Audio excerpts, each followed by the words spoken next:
Hola amigos, bienvenidos a mi canal Estrategias Diarias, a un nuevo capítulo y hoy vamos a seguir con un podcast que creo que puede ser bien interesante.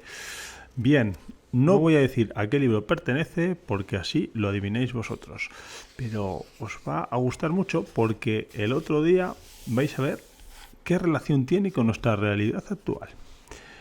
Bueno, me saltaré alguna fecha para que no lo acertéis tan rápido. Concebí por primera vez la idea central de este libro en el año tal, pero no lo escribí hasta finales de otro año. Una vez escrito, fue evidente que sería muy difícil lograr que se publicara, a pesar de la actual escasez de libros que garantiza que cualquier cosa descriptible como libro venda. Y de hecho fue rechazado por 4 editoriales distintas. Solo una de ellas lo hizo por motivos ideológicos. 2 llevaban años publicando obras antisoviéticas y la otra no tenía un color político claro. Otro editor aceptó de entrada el libro, pero tras hacer los preparativos iniciales decidió consultarlo con el Ministerio de Información, que parece haberle prevenido o al menos aconsejado en contra de su publicación. He aquí un extracto de su carta. Bueno, no vamos a leer el extracto de la carta porque medio descubre de qué libro se trata. Pero bueno, venía a decir que no era conveniente porque se trataba, digamos, la figura de algún país, en este caso la Unión Soviética, de una manera muy despectiva y que no era conveniente desde un punto de vista de los intereses políticos, ¿no? Cosas así, continúa el autor, no son un buen síntoma. Se refiere a que obviamente no es deseable que un departamento gubernamental tenga capacidad censora sobre libros no subvencionados oficialmente.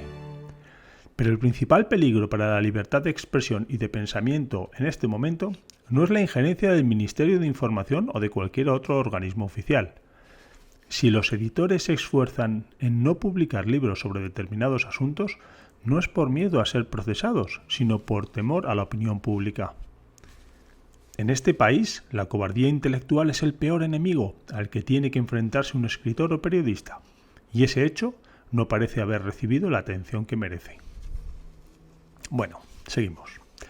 Cualquier persona ecuánime con experiencia periodística admitirá que durante esta guerra la censura oficial no ha sido demasiado quisquillosa. No hemos sido sometidos a la coordinación, entre comillas, totalitaria que habría sido razonable esperar. La prensa tiene algunos motivos de queja justificados, pero en conjunto el gobierno se ha comportado bien y ha sido sorprendentemente tolerante con las opiniones minoritarias.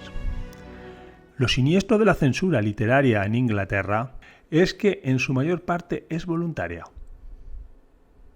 O sea, la censura literaria en Inglaterra en su mayor parte es voluntaria. Las ideas impopulares pueden silenciarse y los hechos inconvenientes mantenerse en la oscuridad, sin necesidad de prohibición oficial.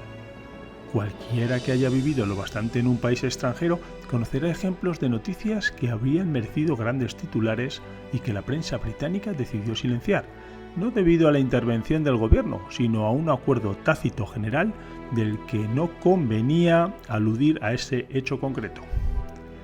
Por lo que se refiere a los diarios, es fácil de entender. La prensa británica está muy centralizada y la mayor parte se halla en manos de personas adineradas que tienen todo tipo de motivos para no ser honrados respecto a ciertas cuestiones de importancia. Pero la misma censura velada funciona también en los libros y las revistas, igual que en las obras de teatro, la radio y las películas. En cualquier momento determinado hay una ortodoxia, una serie de ideas que se considera que las personas bien pensantes aceptarán sin discusión. No es que esté prohibido decir esto, aquello o lo otro, sino que no se hace. Igual que en plena época victoriana, aludir a los pantalones en presencia de una dama era algo que no se hacía. Cualquiera que desafíe la ortodoxia dominante se ve silenciado con una eficacia sorprendente. Casi nunca se presta atención a una opinión pasada de moda, ni en la prensa popular ni en las revistas intelectuales. O sea, simplemente no se hace caso, se ignora. En este momento, lo que exige la ortodoxia dominante es una admiración acrítica de la Rusia soviética. Todo el mundo lo sabe y casi nadie hace nada al respecto. Cualquier crítica seria del régimen soviético, cualquier revelación de algún hecho que el gobierno soviético preferiría mantener oculto, es prácticamente impublicable. Y esta conspiración a escala nacional, para complacer a nuestro aliado, ocurre curiosamente contra un fondo de auténtica tolerancia intelectual. Pues, aunque uno no pueda criticar al gobierno soviético, al menos tiene relativa libertad para criticar al nuestro. Casi nadie publicará un ataque contra... Vamos a decirlo ya. Casi nadie publicará un ataque contra Stalin, pero resulta bastante seguro atacar a Churchill, al menos en libros y revistas. Y a lo largo de los 5 años de guerra, 2 o 3 de los cuales hemos combatido por la supervivencia nacional, se han publicado sin la menor intromisión por parte del gobierno incontables libros, panfletos y artículos en defensa de un acuerdo de paz. Es más, su publicación no ha despertado el menor rechazo. Siempre que el prestigio de la URSS no se viera comprometido, se ha respetado razonablemente el principio de la libertad de expresión. Hay otros asuntos prohibidos, y enseguida aludiré a algunos de ellos, pero el síntoma más grave es la actitud ante la URSS. Es, por así decirlo, espontánea, y no se debe a la acción de ningún grupo de presión. El servilismo, con que la mayor parte de los...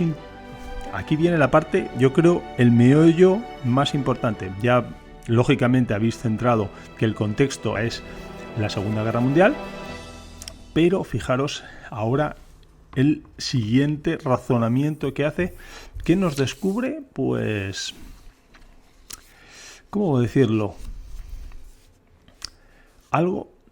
El contexto en el que nos movemos aún hoy en día. El servilismo con que la mayor parte de la intelectualidad inglesa se ha tragado y ha repetido la propaganda rusa desde 1941 resultaría sorprendente si no fuese porque ella se ha comportado así en otras ocasiones. En una cuestión controvertida tras otra se ha aceptado el punto de vista ruso sin discusión ninguna y se ha publicado con total desprecio por la verdad histórica o la decencia intelectual. Por citar solo un ejemplo, la BBC celebró el 25 aniversario del Ejército Rojo sin aludir a Trotsky, lo cual es tan exacto como conmemorar la batalla de Trafalgar sin citar a Nelson, pero no despertó ni una sola protesta entre la intelectualidad inglesa. En las luchas internas en los diversos países ocupados, la prensa inglesa se ha alineado en casi todos los casos con la facción apoyada por los rusos y ha denigrado a la facción opuesta, a veces eliminando pruebas materiales para hacerlo. Un caso particularmente flagrante fue el del coronel Mijailović, el líder chetnik yugoslavo. Los rusos, que tenían a su propio protegido yugoslavo en el mariscal Tito, acusaron a Mijailović de colaborar con los alemanes. Esta acusación fue rápidamente apoyada por la prensa británica. Los seguidores de Mijailović no tuvieron oportunidad de responder y los hechos que la contradecían sencillamente no se publicaron. En julio de 1943, los alemanes ofrecieron una recompensa de 100.000 coronas de oro por la captura de Tito y una recompensa similar por la captura de Mijailović. La prensa británica se cansó de repetir lo de la recompensa ofrecida por Tito, pero solo un periódico aludió, y en letra pequeña, a la ofrecida por Mijailović, y las acusaciones de colaboración con los alemanes continuaron. Cosas muy parecidas ocurrieron durante la Guerra Civil Española. También entonces las facciones del bando republicano que los rusos habían decidido aplastar fueron despiadadamente calumniadas en la prensa inglesa de izquierdas, y no se publicó ningún artículo en su defensa, ni siquiera una carta. Lo inquietante es que en lo que se refiere a la URSS y sus políticas no se puede esperar en una crítica inteligente y ni siquiera en muchos casos meramente honrada por parte de los escritores y periodistas liberales que no sufren una presión directa para obligarles a falsificar sus opiniones. Stalin es sacrosanto y ciertos aspectos de su política no pueden discutirse seriamente. Esta norma se ha observado de manera casi universal desde 1941, pero llevaba aplicándose en mayor grado de lo que se cree desde hacía 10 años. En todo este tiempo, las críticas del régimen soviético desde la izquierda solo podían darse a conocer con dificultad. Había una enorme producción de literatura antirrusa, pero casi toda procedía del bando conservador y era claramente deshonesta, caduca y estaba inspirada por motivos sórdidos. Por otro lado, había un torrente casi igual de copioso y deshonesto de propaganda prorrusa y una especie de boicot contra cualquiera que intentara discutir las cuestiones clave de una manera adulta. era posible publicar libros antirrusos, pero hacerlo equivalía a ser ignorado o malinterpretado por casi toda la prensa intelectual. Tanto en público como en privado se te advertía de que eso no se hacía. Lo que decías podía ser cierto, pero era inoportuno y le hacía el juego a tal o cual interés reaccionario. Esta postura se defendía basándose en que así lo exigían la situación internacional y la apremiante necesidad de una alianza anglo-rusa, pero era evidente que se trataba de una mera justificación. Atención, aquí está la parte clave de todo el asunto. Fijaros, tanto en público como en privado se te advertía de que eso no se hacía. Lo que decías podía ser cierto, se admitía que podía ser cierto, pero era inoportuno y le hacía el juego, atención, a tal o cual interés reaccionario. Esa postura se defendía basándose en que así lo exigía la situación internacional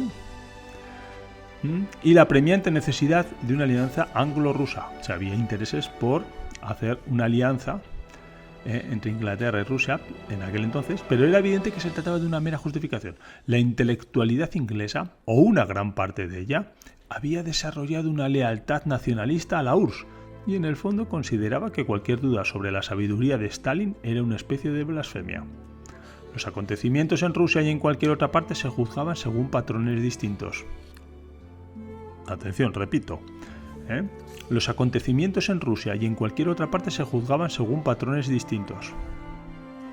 Las interminables ejecuciones en las purgas de 1936 a 1938 fueron aplaudidas por personas que toda su vida se habían opuesto a la pena capital y se consideraba tan correcto dar publicidad a las hambrunas cuando ocurrían en la India como ocultarlas cuando sucedían en Ucrania.